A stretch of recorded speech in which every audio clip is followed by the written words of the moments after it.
मित्रों नमस्कार। भारत माता की जय, वंदे मातरम, जय श्री राम। मित्रों दिलीप पांडे, स्वागत है आपका मेरे YouTube चैनल पर। मित्रों आज मैं आपसे एक बहुत ही अलग मुद्दे पर बात करना चाहता हूँ। मैं आपको एक आज अलग दृष्टिकोण देना चाहता हूँ, एक चिंतन का एक अलग मार्ग दिखाना चाहता हूँ। और वो इसलिए दिखाना चाहता हूँ क्योंकि मैं समझता हूँ कि वो समय की मांग है।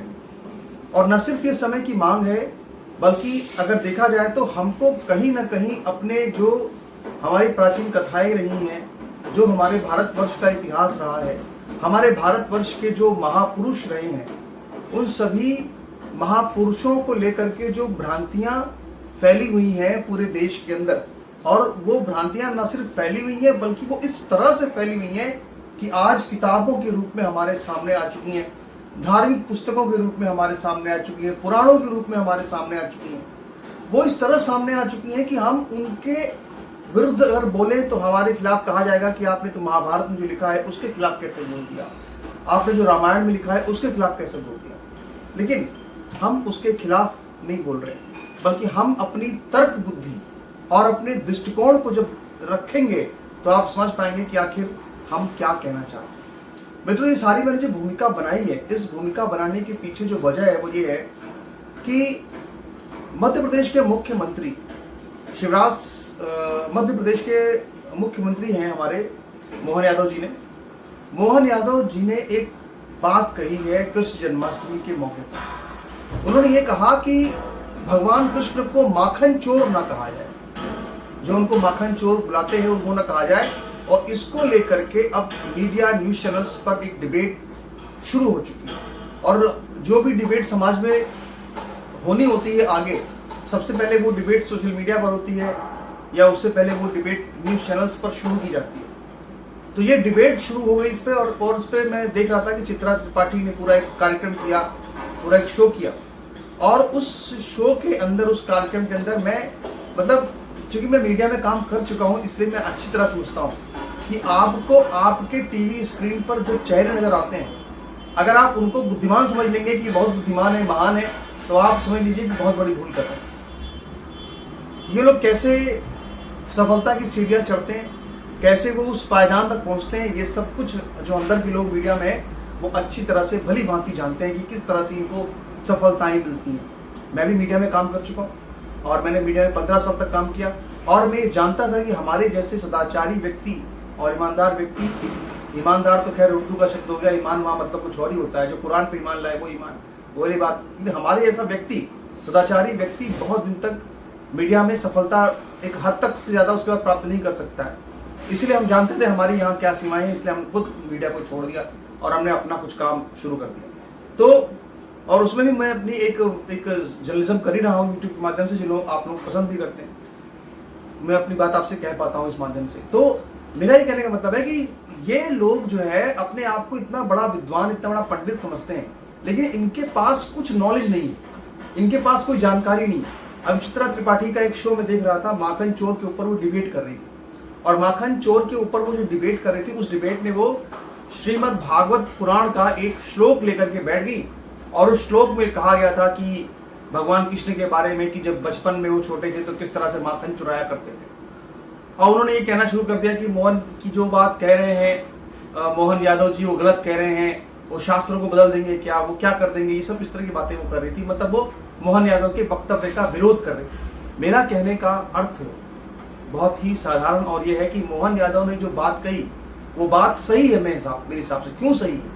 इसलिए सही है क्योंकि आप देखिए, पेशवा बाजीराव को लेकर के एक मूवी बनी थी अभी, बाजीराव मस्तानी। उस मूवी में पेशवा बाजीराव की छवि को किस तरह से बिल्कुल विकृत कर दिया गया। एक ऐसा दिखाया गया कि जैसे एक ऐसा व्यक्ति है जो कि कि डांस देख रहा है और किसी स्त्री के प्रेम में भी डूब चुका है, और उस कि ये हुआ होगा, निश्चित तौर पर हुआ होगा, इसमें कहीं कोई दो राय नहीं है। हर किसी के अपने व्यक्तित्व के बहुत सारे पहलू होते हैं। मैं ये मना नहीं कर रहा, ऐसा जो दिखाया वो नहीं हुआ होगा, या वो भावुक व्यक्ति नहीं होंगे, मैं ये नहीं कह रहा। लेकिन बाजीराव पेशवा के पूरे जीवन में अगर देखा जाए तो वो जो हिस्सा दिखाया गया बाजीराव मस्तानी में, वो तो सिर्फ 10% है। बाकी 90% हिस्सा तो उनका वो है कि उनकी ऐसी इमेज थी उस समय भारत में कि उनकी तस्वीर देख करके मुगल बादशाह डर जाया करता था या वो रोता था। सोचो आप, इस तरह का उनका व्यक्तित्व था, इस तरह की उनकी ताकत थी, इस तरह की उनकी शक्ति थी।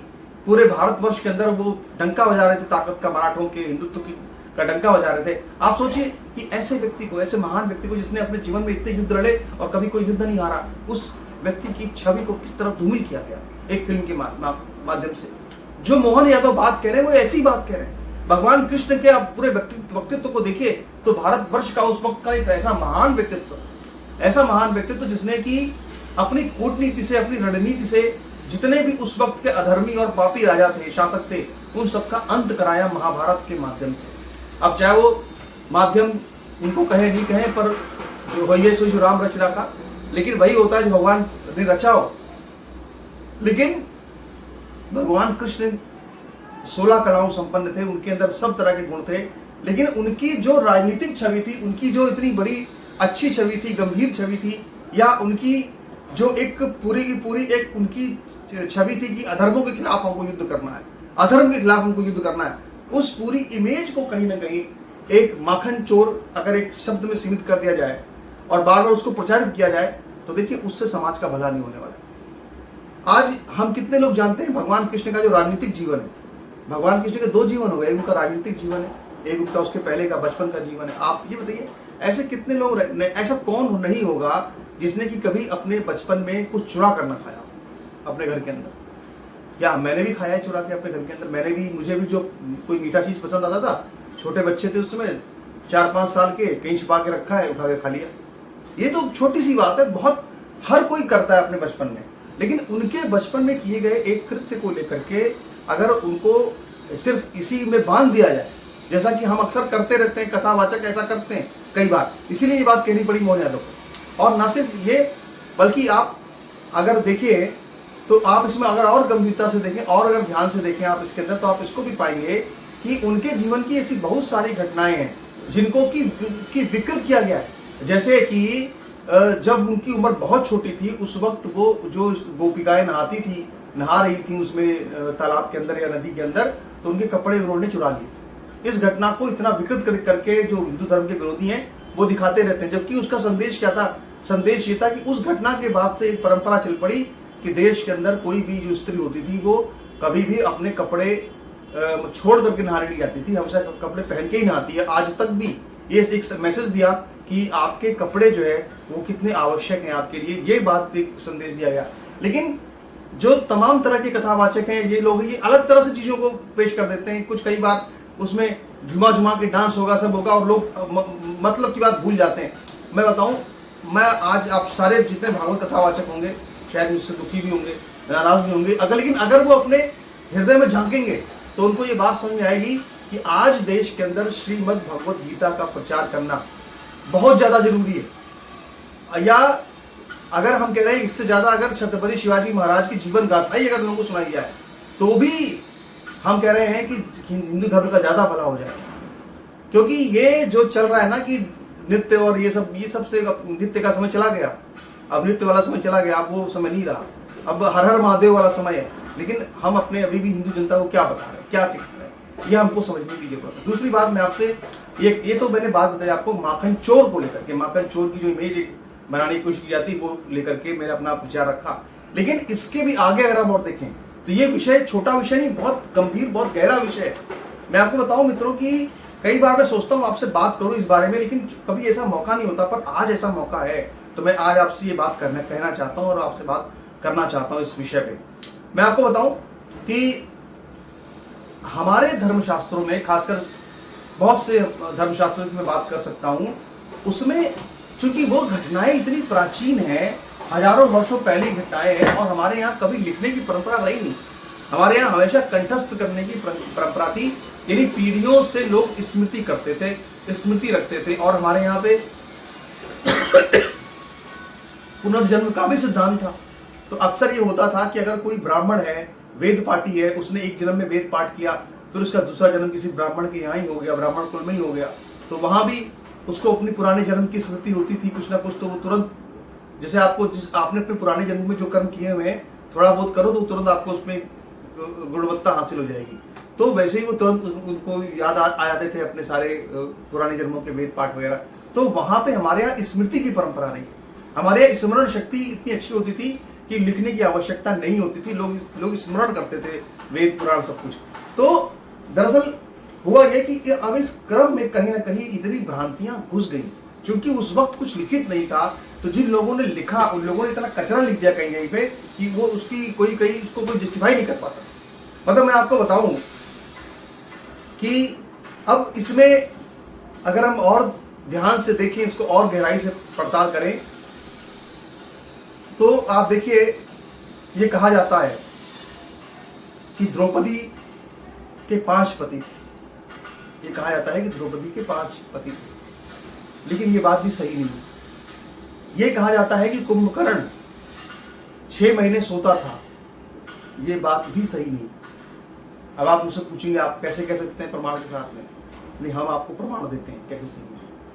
अभी आनंदीबेन पटेल जो कि उत्तर प्रदेश की मुख्यमंत्री हैं, उन्होंने एक बयान दिया था, और उन्होंने लगभग ये बयान 1 साल पहले दिया था, और उन्होंने इस बयान में ये कहा था कि ये जो कुंभकर्ण की बात कही जाती है कि कुंभकर्ण 6 महीने सोता था, ये बात ठीक नहीं है। दरअसल कुंभकर्ण 6 महीने सोता नहीं था, वो एक वैज्ञानिक था और हमेशा वैज्ञानिक प्रयोग करता रहता था।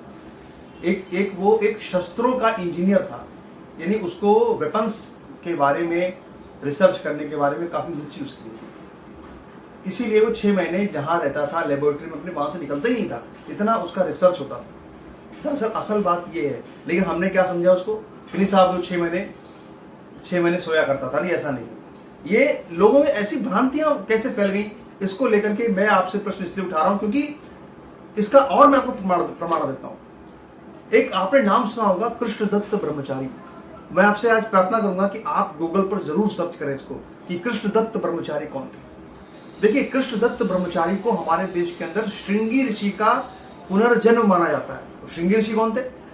अगर आप देखेंगे तो श्रृंगी ऋषि जो थे वो रामायण कालीन एक ऋषि हैं, और जो रामायण पुस्तक है श्री वाल्मीकि की, उसमें उनका जो है नाम आता है। और उसमें आप देखें तो रामचरितमानस में लिखते हैं कि श्रृंगी ऋषि वशिष्ठ बुलावा और पुत्र काम शुभ यज्ञ करावा। यानी कि रामचरितमानस में लिखते हैं कि श्रृंगी ऋषि को वशिष्ठ जी ने बुलाया और पुत्र की इच्छा के लिए यज्ञ कराया। यानी कि जो पुत्रेष्टि यज्ञ हुआ था, भगवान राम का जो यज्ञ हुआ था पुत्रेष्टि यज्ञ, उस यज्ञ को करने वाले भी श्रृंगी ऋषि ही थे। दशरथ जी ने जो अश्वमेध यज्ञ किया था उसको भी श्रृंगी ऋषि ने ही कराया था। तो श्रृंगी ऋषि जो है वो कश्यप के नाती थे। कश्यप ऋषि के बहुत ऊंचे ऋषि थे और बहुत उच्च कोटि की ऋषि उनकी गणना की जाती है श्रृंगी ऋषि की। तो श्रृंगी ऋषि जो थे वो रामायण कालीन ऋषि थे, और श्रृंगी ऋषि का पुनर्जन्म ही कृष्णदत्त ब्रह्मचारी जी को माना जाता है। अब कृष्णदत्त ब्रह्मचारी जी श्रृंगी ऋषि के पुनर्जन्म है। ये बात कैसे? ये बात ऐसे कि 15 सितंबर 1942 को श्रृंगी को 15 सितंबर 1942 को कृष्णदत्त ब्रह्मचारी जी का जन्म हुआ था। जब वो छोटे ही थे, तभी वो हमेशा कुछ न कुछ हमेशा बड़बड़ाते रहते थे। मतलब ये बड़ी चमत्कार की घटना थी कि आमतौर पर बच्चा रोता है, लेकिन वो रोते नहीं थे, वो कुछ बड़बड़ाते थे। धीरे धीरे जब वो बड़े होते गए तो उनकी ये जो आदत थी और ज्यादा लोगों में देखी गई, लोग उनका मजाक उड़ाते थे।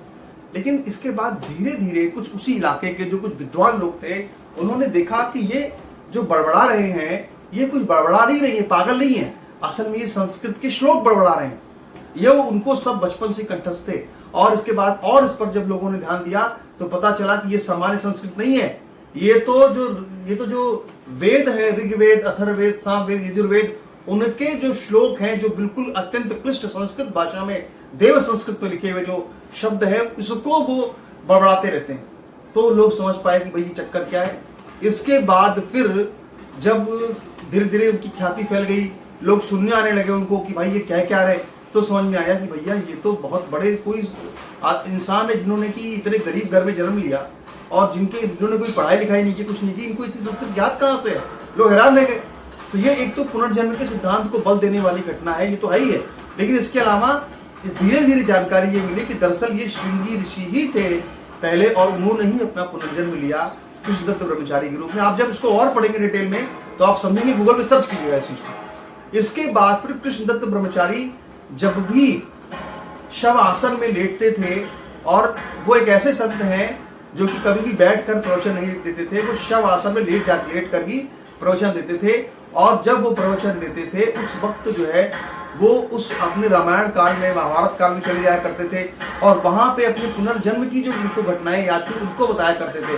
तो उनमें उन्होंने ये कहा, उनकी किताबें मौजूद है उनके भाषणों की, उसमें उन्होंने ये कहा कि द्रौपदी के 5 पति नहीं थे। ये बात कहां से आई, वो इसको मानने को तैयार है। उन्होंने ये भी कहा कृष्णदत्त ब्रह्मचारी ने कि रामायण काल में मैं स्वयं था और हनुमान जी जो है वो बंदर नहीं थे। ये कहां से बंदर वाली बात आई, ये मुझे आज तक समझ में नहीं आती। ये कृष्णदत्त ब्रह्मचारी ने कहा। उन्होंने ये भी कहा कि गणेश जी एक पद के रूप में है और वो हाथी कहां से आ गया, उसमें वो सूंड कहां से आई, क्यों ऐसा लोग कर रहे हैं, मैं तो देखा नहीं कभी उनको सूंड के रूप में, मैं तो उनको रामायण काल में भी था। उन्होंने कहा ये भी मैं नहीं मानता गणेश जी की सूंड है। उन्होंने ये भी कहा कि कुंभकर्ण के सोने की बात जो 6 महीने की, ये भी गलत है। उन्होंने कहा कि वो बड़ा वैज्ञानिक था, वो रिसर्च करता था, शोध करता था और वो 6 महीने तक शोध करता था, वो निकलता ही नहीं था अपनी लेबोरेटरी से बाहर। ये बात भी कृष्णदत्त ब्रह्मचारी ने कही। तो इसी तरह से उन्होंने और भी तमाम तरह की बातें कही। इसी तरह से उन्होंने ये भी कहा है कि भगवान कृष्ण जैसा इतना बड़ा जबरदस्त कैरेक्टर, इतना बड़ा गंभीर व्यक्तित्व, उसको आज जिस तरह से कथावाचक जो है वो किसी तरह से भी पेश करते रहते हैं। उन्होंने श्रीमद् भागवत की, पुराण की बहुत सारी बातों को उन्होंने खारिज कर दिया कि हम इसको नहीं मानते कि सब हुआ। तो क्योंकि वो उनकी बातों को ज्यादा हम प्रचलित नहीं कर पाए, ज्यादा प्रचार नहीं हुआ उनकी बातों का। लेकिन अगर उसको हम देखें तो अगर उसके संदर्भ को देखें, उनके भीतर भी चमत्कार घटित हुआ, जिस तरह से बचपन से उनको सारे वेद कंठस्थ थे, जिस तरह से वो ब्रह्मचारी आजीवन रहे और उनका पूरा जीवन जो था वो सब कुछ अगर हम देखें, उनकी मृत्यु भी जो है वो जहर देकर उनको मारा गया था, पारा खिलाया गया था उनको। तो अगर उनके पूरे जीवन को हम देखें तो वो एक बात समझ में आती है कि वो कोई विलक्षण व्यक्तित्व थे और वो इस युग के व्यक्ति नहीं थे, वो पुराने युग के व्यक्ति थे। इस युग में आ गए थे वो पुनर्जन्म लेकर के, उनको कुछ श्राप था, ऐसा भी कहते हैं, कहीं लिखा हुआ है श्रृंगी ऋषि को, तो उनका पुनर्जन्म भी हुआ। तो ये सब जो घटनाएं हैं, ये घटनाएं ये दिखाती हैं कि अभी हमको अपने शास्त्रों में, पुराणों में, वेदों में, तमाम चीजों में और उसको रिफाइन करने की आवश्यकता है। ना कि हम क्या कर रहे हैं कि हम, ठीक है हमारे जो जिन्होंने पुराण लिखे वो भी बड़े लोग थे, सब ये नहीं कह रहा कि वो कोई खराबी थी, लेकिन हमको और ज्यादा रिफाइन करने की आवश्यकता है। हमको अपने धर्म को और ज्यादा विज्ञान की कसौटी पर कसने की आवश्यकता है। क्योंकि उस जो कृष्णदत्त ब्रह्मचारी थे, उन्होंने एक दृष्टिकोण दिया। उन्होंने ये कहा कि दरअसल ये जो हम लगातार कहते रहते हैं ना कि अरे ये तो क्या रहा है कि सोते थे कुंभकर्ण, नहीं, वो कहे कि रावण इसलिए इतना बड़ा ताकतवर था क्योंकि वो बहुत बड़ा वैज्ञानिक था। ये बात कृष्णदत्त ब्रह्मचारी ने कही। यही बात कृष्णदत्त ब्रह्मचारी ने फिर एक बात ये भी कही कि भगवान राम और लक्ष्मण जी बहुत बड़े वैज्ञानिक थे। यानी वो कभी भी, मैंने उनके जो प्रवचन सुने कृष्णदत्त ब्रह्मचारी के, तो वो हमेशा कहते थे कि राम और लक्ष्मण ये लोग बड़े शस्त्र के वैज्ञानिक थे। मतलब आप सोचिए कि जब हमारे देश के अंदर अगर कोई कथावाचक इस तरह से करे कि भगवान राम बहुत बड़े वैज्ञानिक थे या रावण भी बड़ा वैज्ञानिक था, तो लोगों का जो बल किस पे होगा, विज्ञान पे होगा कि हमको विज्ञान के दृष्टिकोण से हमको ताकतवर बनना है। और हमने क्या किया, हमने अपने भगवान को एक मतलब इस तरह से कर दिया, इस तरह से पेश कर दिया कि आज उनकी जो असल गुण है वो हम नहीं जानते। हम क्या समझ रहे हैं, उनको कुछ और समझ रहे हैं, वो थे कुछ और। इस वजह से हमारा लगातार विनाश हो रहा है, लगातार हमारा ह्रास हो रहा है। अब अगर वो हम ये जानते कि भगवान राम कितने बड़े शस्त्र वैज्ञानिक थे, तो आज हम भी शस्त्रों की खोज में लगते, हम भी विज्ञान की बात करते। हम हालांकि हम अभी भी करते हैं विज्ञान की बात, लेकिन तब हम और करते, हम और भी हथियारों को इकट्ठा करते। हमारा सारा फोकस हथियारों पर होता कि हथियार विज्ञानी बनो बड़े, जैसे भगवान राम थे। लेकिन हम आज वो सब नहीं करते। हम क्या करते हैं, हम तो कुछ और ही करते हैं। तो इसीलिए मैं एक बार फिर से कहूँगा कि हमको अपने चिंतन को, अपने दृष्टिकोण को कहीं ना कहीं काफ़ी हद तक बदलने की आवश्यकता है। और मेरा तो दृष्टिकोण काफ़ी हद तक बदला ही हुआ है। हालांकि एक लोक जीवन होता है और एक अपने मन में हम समझते हैं कि सच क्या है, तो दोनों में बहुत फर्क करना पड़ता है। क्योंकि अगर हम लोगों को आज जैसे हमने बातें बताई, आपको बहुत लोग नाराज हो जाएंगे इसके ऊपर कि आपने कैसे कह दिया, आप ये कैसे कह दिया, वो कैसे कह दिया, ये तो गलत है। लेकिन सच ये है कि हमको वो कहना चाहिए जिससे हमारे समाज का फायदा हो, जिससे हमारा हिंदू समाज मजबूत हो। हमको वो बात कहनी चाहिए और वही बात आपसे यहाँ पे कह रहे हैं। नमस्कार, धन्यवाद।